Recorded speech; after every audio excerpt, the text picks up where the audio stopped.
تەواو لێبوردەیی لەکوێ ئیسلامدایە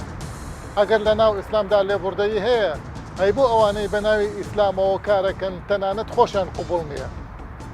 لە ناو کۆمەڵگە موسڵمان نشینەکانە لێبوردەیی چ جێکەوتێکی هەیە بینەرمان لە مێژووی مرۆڤایەتیدا هەمیشە مرۆڤەکان بە جیاوازی ڕەنگ و دین و بۆچوون ژیاون و هیچ کاتێک هەمووان وەک یەک نەبوونە زۆر جار ئەم جیاوازیە بۆتە هۆی شەڕ و پێکدادان و کوشتار و لە هەندێک حاڵەتیشدا فرێی و پێکەوە هەڵکردن سەرەتایەکی باش بووە بۆ گەشەکردنی شارستانیەت و پێشکەوتن تابەر لەسەر هەڵدانی دەوڵەتی مەدەنی بەتایبەتی لە ڕۆژئاوا شوناسی ئاینی و وابەستەبوون بە مەزهەبێکی دیاریکرا و سەرچاوەی گەلێک نەهامەتی بووە کەوای کردووە کۆمەڵگا و مرۆڤەکان بە دەوری پێناسێکی بچووکدا بخڵێنەوە و ئامادە بن لە پێناویدا خۆیان و ئەوانی تریش لەناو ببەن ئەمە بەتایبەتی بۆ مەسیحیەت و ململانەی نێوان کاسۆلیک و پرۆتستانتەکان ڕاستە بەڵام کاتێ دەوڵەتی نوێدا دەمەزرێ و چەمکی هاوڵاتی بوون دێتە ئاراوە خەڵکی وەلا و دڵسۆزیان بە دەوڵەت دەبەخشن و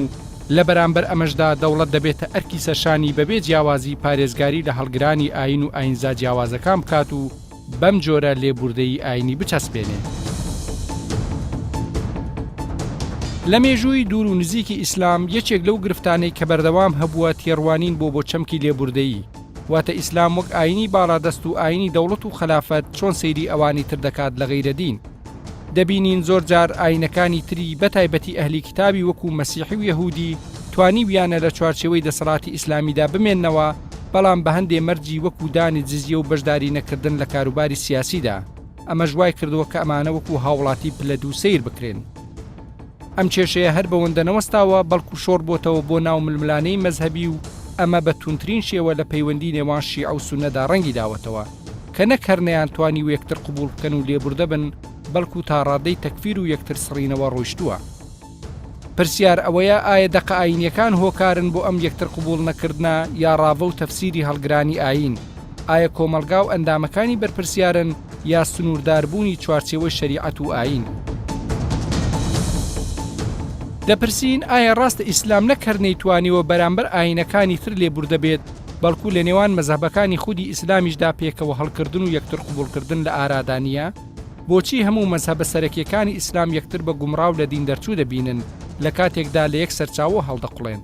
ئایا پەیوەندی بە کڕۆکی ئاینەوە هەیە یان پەیوەستە بە تێگەیشتن بۆ ئاین لە سەردەمێکی دیاریکراودا زۆر جارە وترە کرد لە دینەکانە بە تایبەتی ئەمە کە باس لە ئیسلامەکەین جۆرێک لە تاکڕەوی خۆجیاکردنەوە خۆ بە گەورەتر زانین هەیە بەو مانایی کە ئیسلام خەیری خۆی قبول نییە یا ئەبێ موسڵمان بێ یا ئەبێ زەلیل بێ تۆ پێت وایە ئیسلام وا سەیرە ئەو شتاناکە ئەو قسەی ئیسلام نییە و ئیسلام بەرامبەرش قبولەکە ئیسلام زەمی ئەو کەسانەکە کە ئەو جۆرە قسانەکەن نمونونەکەیشی بە شەیتانە هێنێتەوە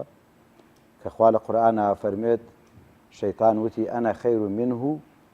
خەلەقتەنی من نار و خەلەقتەه من طین وتی من لە ئادەم چاکترم تۆ منت لە ئاگر دروست کردووە ئەو لەگەڵ دروست کردووە یعنی ئەنە خەیر منه من لەو کەسە چاکترم ئەوە قسەی شەیتانە لە کاتێکا کە خۆی بەلاوە پەسەندە بۆیە خوای پەروەردگارە فەرمێ فەلا تزەکو ئەنفوسەکوم بەڵام بمبرە مامۆستا ئەمە لە بواری تاکە بەس خۆی ئاتیشمان هەیە کنتم خەیرە ئومەتین ئوخرجت للناس چۆن ئەو دوانێت تەوافقەکەیتیانی بەڵێ خوای پەروەردگارە فەرمێ کنتم خەیرە ئومەتین خۆ نافەرمێ ئومەتەکانی تر خراپ بوون ئەفەرمێت ئێوە باشترین ئومەتن لەبەرەوەی یەکەم پێغەمبەر صلی الله علیه وسلم فەرمێ مەکوە تا ئومەتین کەم لە قەبرا ئەمێنینەوە و لە ڕۆژی قیامەتیشا خوای پەروەردگار ئومەتی پێغەمبەر لە پێش هەموو ئومەتەکانی ترەوە محاسبە ئەکرا باش ئەمە ئەکەوتە مەسەلەی غەیبیاتەوە نازانین لەو دنیا چیە خۆمی بەس لەم دنیا بۆ نمونە لا تجتمع في الجزيرة دينان أو لا يجتمع في الجزيرة دينان يعني وحديثك بيغمبر قبولي نبول لأنه مدينة يأخذ لجزيرات غير إسلام خير حو حديثة وانا فرمي بيغمبر صلى الله عليه وسلم لناو مدينة أبوه ولناو مدينة يهود هبوه أو كسانيك درك راون كسانيك بنكا هولي كشتني خلقي عن داوى خيانتي عن كردو أجينا بيغمبر صلى الله عليه وسلم كاتك يهودي خەیبەر لە خەیبەرا بوون پێغەمبەری خوا زەویزاری پێداون فەرموویەتی نیوەی بەرووبوومەکە با بۆ خۆتان بێ بە شەراکەت بەس مامۆستا حەدیثە لا يجتمع في الجزيرة دينان ئەساس لە ناو جزیرە یەک غەیری موسڵمان کەسی تیانێ لە هەموو خلیج عەرەبیە یەک کەنیسە نییە دەتوانێت ئەوە پێغەمبەر صلی الله عليه وسلم نەیفەرمووە نابێت ببێت تێگەیشتی لەوانەیە پێغەمبەری خوا وەکو تەنەبوئێک هەواڵی دابێ بەوەی کە وای لێ ڕۆژێ لە ڕۆژان کە لە ناو جەزیرەیە بەس تەنها دینی ئیسلام حکم ئەکات بەس مامۆستاسامە کە سەری بڵین مەزهەبەکانەکەین بە تایبەتی سەلەفیەت لە ئێستا یعنی ئەو نەک غەیری مسلمان بە پێی ئاەتەکە ئەبێ هەر زەلیل بێ وەکو زۆر لە هێنەکان ئەڵێن کافر ئەوەیە بێ مسلمان بیا ئەکوژرێ مەسیحی و جوولەکەش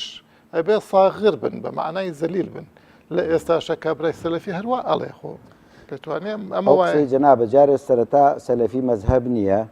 سەلەفی واتە بێ مەزهەبی بە قوربانی مەزهەب بۆ خۆ لەمێن زۆرتر هێستا مامۆستا بەڵێ نەخێر زۆرتر نییە بەڵام ئەگەر سیر بکەی لە ناو هەزار کەس ئەگەر پیاوێت جنێوێک بدا جنێودەرەکە دیارە لە ناو هەزار کەسی شەریفە دلیل نییە لەسەرەوەکەی تر یەک نەفەرکە دەرکەوتی تر دلیل بێ لەسەر زۆریەکەی ئەو کەسە بۆیە بەڕاستی ئەوان کە فکرەیەکی جیاوازیان هەیە بەس هەروەک ئەحمەدی کوڕی حەنبەلوان یعنی حەنبەلین بە زۆری نەخێر ئەوان حەنبەلینی لەبەرەوەی ئەحمەدی کوڕی حەنبەل زۆر فتوای هەیە ئەوان هەر ئەسڵەن پێی رازین ئیمامی ئەحمەدە فەرمێ دەزمێ جەژنشکی ئەوانە لە ناشکی فەرمێ فاتحاگا بە مردوو ئەوانە لە ناگا بە مردوو لە دەیان ئەسڵایەکشتنوانە پێتوانێت ئەسڵ وەساسی نییە نەوەڵا لەگەڵ حەنبەلیەکانە یەک ناگەن تەسامح ئەوەیە کە من و تۆ کێک بین یانی تۆ فەزلە بەسەر منە هەبێ نە من فەزلم بەسەر تۆ هەبێ هەردووکمان ئینسانێکین هاوڵاتێکین لەم وڵاتە ئاژین قانون حکممانەکە نەک ئەوەی کە لەبەرەوەی من مسلمانم فلان مەسیحیە من لەو باشترم حەزەکەم دوو نمونە بۆ جەنابەت باسکە نمونەی یەکەمینیان کاتێککە پێغەمبەر صلی الله عليه وسلم ڕۆیشتە مەدینە یەکێک لە ئەو کەسانەی کە ئەهلی مەدینە بوو مسلمان بوو لەگەڵ کوڕەکانیان شەڕی کرد چونکە کوڕەکانی بووبوون بە گاور پێشەوەی کە پێغەمبەری خوا بێتە مەدینە شەڕێکی ناخۆشیان بوو کێشەکان هێنا بۆ خزمەتی پێغەمبەر صلی الله عليه وسلم کابراوتی یا ڕسول الله کوڕەکانی من گاورن داوایان دیەکەم مسلمان ببن ڕازی نیم کە گاور بن خوای پەروەردگار ئاەتی ناردە خوار و فەرمی لا ئیکراها فی الدین قد تبین الرشد من الغی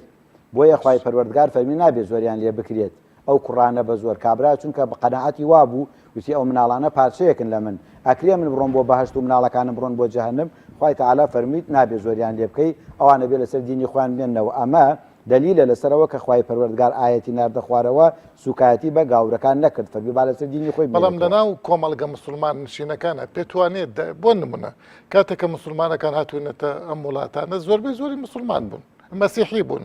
جوولەکە بوون غەیرە دین بوون ئەوانە چیان لێ هەت تەبان ئەوانە باوەشیان ئەو تەساموحە هەبووە ئەگەر ئەوان خۆیان باوەشیان کردوتەوە بۆ ئیسلام و ئەوان خۆیان مسلمان بوون ئەگینا ئەگەر تۆ بزانی کە ئێستا کە وڵاتی ئیسرائیل دروست بووە هەموو جوولەکەەکانی ئەم وڵاتانەی خۆمانە ڕۆیشتون بۆ ئەوێ و ئێمە هەمومان ئەیزانین کە لە وڵاتی خۆمانە جوولەکەیەکی زۆر هەیە هەبووە کە هەمویان ڕۆیشتون ئێستا لە ناو شاری لە ناو ئیسرائیلە ئەوان گەڕێکیان هەیە بە ناوی گەڕێکی کوردەکانەوە و ئێستش بە زمانی کوردی و بە زمانی شارەکانی کوردستان لەکوێ ژیاون هەر بە عینەن زمان ئەوان ئێستێ شەخسەکەن هەزار و ئەوەنە ساڵ ئەوان توانیویانە لە ناو وڵاتی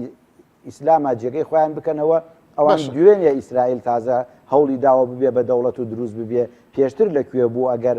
باشە مامۆستا تەسامح من لە بینی سەلەفیەت و تەسەوفە سەلەفیەت زۆر متەشەدیدە لەوەیە کە ئەسڵەن کەسی قبول نییە نەک با بڵێن غەیرە مسلمانیشی قبول نییە تۆ بە مشریک ئەزانێ خۆیتر بە قوبوری و بە تەنانەت زۆر فتوانێڵەن سۆفی نابێت لە قبرستانی مسلمانەکان شا بنێژرێ میراتیشی ناکەی و میراتیشی لێ ناگیرێ بەڵام ئەهلی تەسەوف بە تایبەتی تەسەوفە فەلسەفیەکان وەکو ئیبن عەرەبی و کە ئەڵێ دڵم ئێستا جێگەی هەموو جۆرە ئەتیافێکی دینی تیا ئەبێتەوە کە ڕووی لەخوا بێ یعنی ئەو هەموو کەسێکی قبول بۆ کە بە هەموو جۆرە دینەکانی ئەوە کابرای سەلەفی تۆشی قبول نییە و منیشی قبول نیە لەناو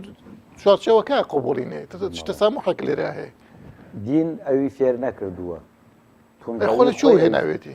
ئەو حەدیثی بەدەستەوە یعنی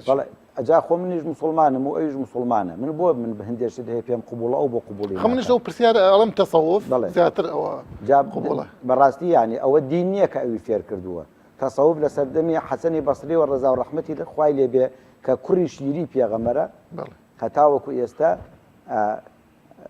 تەسەوف هەیە و بووە و ئەسحاب و سوفەیشە بۆ لەناو سەحابەکانە تا ئێستا بە بەردەوامی تەسەوف هەیە بەڵام ئەوان دوێنێ دروست بوون فکرەیەکن بەس تەنها بۆ دژایەتیکردنی ناو مسلمانانیش دروست بوون بۆیە بەڕاستی ئەوەی کە داعش کردی لە ناو مسلمانە ئەوەی کە جوند کردی لە ناو مسلمانە ئەوەی کە لە ناو مسلمانانە کە کراوە نەیانتوانیوە تا ئێستا بڕۆن لە ناو غێری ئیسلامە شتێکی وابکەن.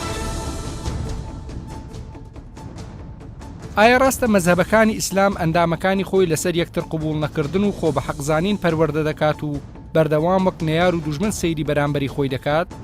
مێژووی چەندین سەدەی ڕابردوو ڕاوە جیاوازە دینیەکان چیمان پێ دەڕێن؟ ئایا گروپ و هێزە ئیسلامیەکان ڕۆڵی ئەرێنیان هەبوو بۆ تۆخکردنەوەی چەمکی لێبوردەیی یان تەنیا بە ناچاری و لە ژێر گوشاری واقعدا قبوڵیان کردووە؟ مامۆستا لێبوردەی یان تەسامح حەزەکەم لە ڕووی کۆمەڵناسی و سۆسیۆلۆژی و تعریفێکی بکەین مەبەستمان چێ لە تەسامح لەم سەردەمەیە؟ تەسامح بەپێی مەفهومە زانستێکی خۆی حقیقەتەن یعنی قبولکردنی ڕای بەرامبەر لێبوردەیی بۆ معنایەیە کە قبوڵی ئەو بکەی ڕای بەرامبەرەکە هەرچی بێت دیارە ئەمەش بەبێ پێڕەوکردنی پرەنسیپەکانی دیموکراسیت کە لە ڕیزی پێشەوەی هەمویان ئازادی بیر و ڕاو ئازادی ویژدانە بەبێ ئەوە پێڕۆژی نابێت ینی جێبەجێ نابێت تۆلیرانس قسەیەک نییە یان شتێک نییە مەفهومێک نییە هەروە بە ئاسانی لە ناو مەحفلێکی معەنە ینی با بڵێن لە ناو دام و دەستگایەکە یان لە ناو ئۆرگانێکی کۆمەڵایەتیایە ئۆرگانێکی ڕسمیە ئەوانە پێڕۆ بکرێت تەسامح ئەبێ بێتە کللتورێک پێڕۆ کرد ناو خەڵقە باش مامۆستا لە کۆمەلگەیەکی داخراوی وەکو ئەم کۆمەلگە شەرقیە با بڵین ئەکرا باس لە مەفهومێکی علمی بکەین بۆ لێبوردەیی یا بۆ تۆلیرانس بەو معنایە ئەکرێ باسی بکرێ بەڵام ئایا بەڵام ئەتوانێ پەیڕۆ بکرێ یان خەڵق ئەتوانێت کەڵک لەو مەفهومی تۆلیرانسەوە بگرێت بۆچی؟ چونکە لەم کۆمەلگایانە کە هەتا ئەم دقیقەیەش کللتوری ئاینی تایە زاڵە کللتوری ئاینیش بە حقیقت قبوڵی ناکە قبوڵی لێبوردەیی ناکە چونکە دەق ڕێگە نایە ئەو مەفاهیمانەی کە دەق پیادەی کردوون ئەوە ڕێ نایە بەس دەق چۆن بۆچی پیادە ینی ئیسلام و مەسیحەتیش لەو لاو ئەتوانێتیشی خۆی بکە و ببێ ینی وەکو بوون دوو دەقی جیاوازەوە منطقی مەسیحیەت جیا لەگەڵ منطقی ئیسلامە لەمە بەس مەسیح لە ناو کۆمەلگەی مسلمانە ئەهلی کتاب ئەتوانن بژین و کەسیش ڕێگەیان لێن نەگرێ بەو معنایە لە ناو کۆمەلگای ئیسلامە لە ناو کۆمەلگای ئیسلامە ئەگەر بچیتەوە بۆ سەردەق ئەوەی کەوای کردووە کە تۆزێک کە تا ئەم ساڵانەی دوایی و لە قەرنی بیستوانە کە خەڵقی مەسیحی لەم کۆمەلگایانە بژی ئەوەیە کە حکمی تاریخ وای کردو بژین ئەجینا بە ئەهلی زیممە حساب کراوە بە پێی مەفهومی دینی خۆ هەمومان ئەوە ئازانین و جەنابیش دەیزانی ئەوانە ئەهلی زیممەن ئەبێ سەرانە بەس ئەژین یانی ئەژین بەڵام هەموو شتێکیان لە قوبوڵ ناکرێت خۆ ئەو فتوایانەی کراوە لەلایەن موئەسسەی فقیەوە و حتا لە دەقا هینەکانیشە کە لە نەسی قورئانیشە هاتووە ئەبێ سەرانە بە ئەبێ جیاوازی هەبێ جلوبەرجیا ئەبێ جیاوازی هەبێ لە نیشتەجێ ینی لە خانوویە لە شتیا حتا ڕێگەی پێنەراوە سواری ئەسب بێ بۆ ئەوی زیاب بێتەوە لە خەڵقی هین باشەمە مەساق ناو کۆمەلگەی خۆمان کۆمەلگەی مسلمان نشین بەگشتی ئەمە گرفتمان لەگەڵ مەسیحی و جوولەکە نییە بە قەدرەوەی لە بینی خۆمان کۆمەلگەی مسلمان نشین هەیە بۆ نمونە لە بینی سونە و شیعە بۆ نمونە لە بینی مەهزەبەکانە ئەوانەی کوشتار لە بینی ئەوانە بۆ لەگەڵ مەسیحیەکانە خۆ نەبووە مەسیحەکانی داخلیانی پێت وانە ئەمەش حەقیقەتێکە بەڵێ ئەو گەڕانەوەی بۆ دەق جەناب دەیزانی کە ئەوەی کە بناغی ئەم شتەیدانە خەواریجەکان بوو چونکە اعتیمادیانە کردە سەر دەق و ئەیانویست کتومت دەق چۆن هاتووە بەو شێوەیە پێڕۆ کرێ و دەقیش مەجای هیچ ئیچیادی ئەمە لە ئێستا لە کۆمەلگەی کوردەواریە ئەتوانین بڵین کۆمەلگەیەکی سیخناخین سەرقاڵین بەدین بە ڕەمزە دینیەکان بە ئیسلام بە ئەوانەی زانایەکی دینی ڕێزی لێگرێەوە ڕۆشن بیرێک کەس سەلامی لێ ناکە بەڵام لەگەڵ ئەوشە جۆرێک لە لێبوردەی پێکەوە ژیان تۆلیرانسێ من ئەتوانم قسە بکەم بە ڕێزی دەتوانێت قسە بکەی پێتوانێ ئەمەش یعنی بڵین کۆمەلگەی مسلمان نشین وەک مێژوو جیاوازە لە دەق کۆمەلگە مسلمان نشینەکان وەکو کۆمەلگەش ئەگەر ئەو تەرەفانەی کە ئێستا خۆیان بە خاوەنی ئاینی ئیسلامەزان ئەگەر ئەو ئەترافە سیاسیانەوە حیزبە سیاسانە ئەگەر دەسەڵاتیان هەبێ و بتوانن و ئەو هەلومەرجی کە دە ساڵ لەمە پێشویان ڕخسە بۆیان بڕخسە نایە تۆ قسە بکەین من قسە بکەن لەسەر جادەمان بەس پێتوانێشمانە چیان کردو بەڵێ پێتوانە بابیکەین بە دوو بەشەوە ئەو منهج سەلەفی کە هەیە ئەو عقلەیە کە بەڕێزت باسی بەڵام ئەو بڵین منهجی تەسەوف یا سۆفی گرایی بە جۆرێک لە جۆرەکان تۆلیرانسی قبوڵە جۆرێک لە سەماحەتی تیا جۆرێک لە تەسامح لە زۆر شتە مەسەڵەن ڕێگە بەرەوخوا بە عەدەدی ئەفرادی بەشەر ڕێگە بەرەوخوا هەیە یا شعرەکانی ئیبن عەرەبی کە باس لەوەی ناکە بەڵام تەسەوف خۆی کێشەکەی تەسەوف چییە؟ کێشەی تەسەوف ئەوەیە هەمیشە لە خزمەتی دەسەڵاتێکی دیکتاتۆر و ئەگەر دیکتاتۆریش نەبێت بە مەفهومیەم سەردەما دەسەڵاتێکی ستەمکارا بووە چونکە بۆ هەڵگەڕانەوە و یاخیبوون لە ستەم و دەسەڵات ئەوە هەمیشە لە خزمەتی دەسەڵات باشە خۆ سەلەفیەکانی شەڕاوە ئێستا بۆ ئیبن حەنبەل مەسەلەن لە هەموو کەس زیاتر ئەگەر چێ زۆری زاڵم بێ ئەم شەو بێتە سەر دەسەڵات بە پیا و کوشتنش بێ تۆ بێ هەر ئەم شەو بەیعەتی بیتە تابانی بێ بەیعەت نابێت هێنی ژەڵێ ئیبن تەیمیە ژەڵێ ئەڵێ 6 ساڵ قبوڵی دەسەڵاتێکی ستەمکار کرد لەوە باشترە کرد یەک شەو بێ من باس لەو دیوەی ترەکەم مەسەڵەن تەسەوف نەرمتر لەو بارەوە ناڕوانن وەک ئیبن عەرەبی وەک حەلاج وەک ئیبن فاضل وەک بەڵێ هەر لەبەرەوەش زدی بوو ئەی بۆچی هەر چوار مەزەبەکەی ئەگەر ملاحەزە فەرمووی خۆ جەناب دەیزانین هەر چوار مەزەبەکەی سونە ئەوەنەی کە دژی متەسەویفەن ئەوەنە دژی هێنیتر نین لەبەر چییە؟ لەبەرەوەی ئەو طبعا ئەوان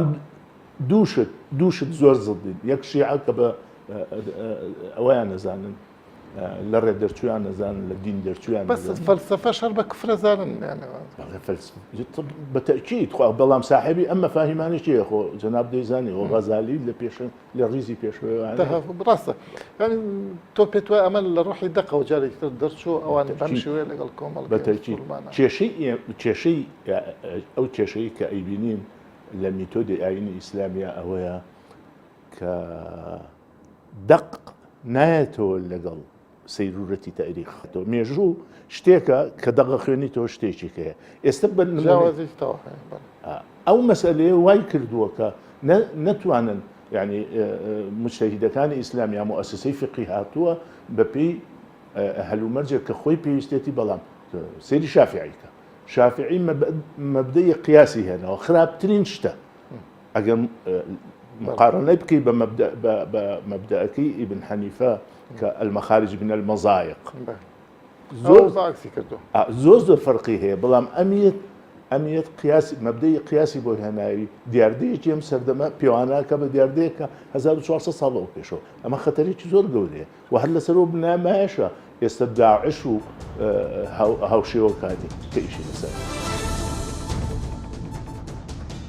ئایا دەتوانین چەمکی لێبوردەیی لە ڕەوشت و ڕەفتاری تاکە کەسی و لە جۆری عیبادەتدا کورت بکەینەوە؟ ئایا دەکرێت لە نێوان وردەکاری ئاینداریدا بە دوای لێبوردەییدا بگەڕین یان ئەم چەمکە دەکەوێتە دەرەوەی ویستی تاکە کەسی و پەیوەستە بەڕوانگەی مرۆڤەوە بۆ کەسانی دەرەوەی خۆی؟ ئاین چی بە تاک دەبەخشێت؟ ئایا بەرەو داخرانی دەبات یان کرانەوە بەڕووی کۆمەلگادا؟ تۆ پێتوە لەناو بڵین منزومەی دینیا بەگشتی شتێک هەبێ پێی بوترێ لێبوردەیی یا هەر دینێک تەنیا خۆی قبوڵە و کەسیتری بەلاوە پەسەند نییە ئەوەی کە بینی ومە دین مەسەن لە ڕووی کۆمەڵایەتی لە ڕووی سیاسی لە ڕووی ئەی بە تەعەبود ینی کە گەڕاوم بۆ مەسەلەی ئەم تەسامحە بزانم دین تەسامحی تایە یاتیانێ بۆ نمونەی مەساگەر لە عیباداتە بۆ تەسامح بگەڕین عیبادەت دیارە 5 فەرزمان هەیە ینی خۆی تاالە 5 فەرزی داناوە ئەم 5 فەرزە نوێژە ڕۆژووە زەکاتە حەجە مەسەن شایەتمانە لە نوێژە کە یەکەمە تەسامحی تایە خۆی نوێژەکە بۆ خۆی کۆڵەکەی دینەوە باس تەسامح لە دین لە نوێژە بۆ نمونە نوێژ فەرزە کە تۆ شەو ڕۆژە 5 جاربیکەی بەس فەرزەکان بەڵام ئەم نوێژە ئەتوانی کورتی کەیتەوە لە کاتی سەفەر ئەتوانی ئەمە تەسامحە ئەمە تەسامحە لەوەی کە تۆ منهێنی تێرە بەس هەندێک تەسهیلاتم بۆکەی تەسامحە ئەتوانی مەسەن واعبدوا الله ما استطعتم چەند ئەتوانن استطاعة نانە تەسامحە تەساهل نییە تەساهل جیایە و تەسامح جیایە تەسامح لە دینە بۆ نموناڵێ نوێژەکە 5 فەرزی کردو 5 ئەمیش بۆ خۆتە بەڵام ئەڵێ ئەگەر توانیت بەتەنها بیکە نەوتوانی دەمجیکە نەوتوانی کورتی کەرەوە نەوتوانی بە پاڵکەوتنەوە بە هەستانەوە بڵێ بمبورە هەر ئەم نوێژەکە بەڕێزت باسیەکە کەسێک کەنێکە کوژرێ تر تەسامح لە کوێیە ئەمە چ قانونێکە ئیکوژێ من حەزەکەمەوە ئەحادیثە آخر سێرکە کاک سۆران یعنی جەنابەت زۆر تعمقە کردووە لە دینە ینی بە نسبەتی کوشتنی کەسێکەوە لەبەر نوێژ من نەمبینیوە ئێمە ئەگەر سێری ئەحادیثکەین سێریکە زعیف هەیە حەسەن هەیە ئەوە هەیە خەریکی متەواتیرە ینی باوەڕم پێ بکە من نەمبینیوە بڵێ ئەگەر نەیکرد نوێژ بیکوژە من حەزەکەم و دقە ببینم حتى ئێستا من ترك الصلاة فقد كفر تارك الصلاة كافر بۆ کافر العهد الذي بيننا وبينهم بەخوا من باوەڕم بەوانە أمرت أن نقاتل الناس حتى يشهدوا لا إله إلا الله من باوەڕم بەوانە نییە باوەڕت پێ نییە جیاوازە ئەمە ئاشتیخان باوەڕم بەوە نییە کە لەسەر نوێژ کەسێ بکوژێ نوێژ بۆ ئەوەی ئەو کەسە چاک بێ وانە کە ئەڵێ ئەقیم الصلاة بۆ ئەوەیە کە تۆ ئیقامەی ئەخلاقی خۆش کۆمەڵگەی مسلمان نشینە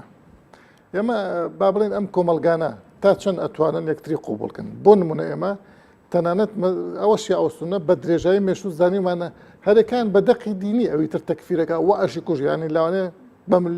نازانم ئەگەر گەیشت بێتە ملیۆن کوژرا و لە بینی شیعە و سوننەیە بێ وەلا زالیش فتواکانیش عولەمای سوننە بەرامبەر شیعە مەوجودە یعنی سپایکەر ئاخر نمایش بوو کە ئەو خەڵکیان تیا کوشت تەسامح لە کوێ هەیە لەم شتەیە سێرکە کاک سۆران من لە تعبودەکە نایەمە دەرەوە چونکە ئەزانی بۆ نایەمە دەرەوە چونکە ئەم تعبودە ئینسان ڕێگەکاتەوە يعني خلقي باش اوانك الناس كان اوانا مشتا خوي تعالى بوتيتي باش داعش لهم كذات قال من لم يدع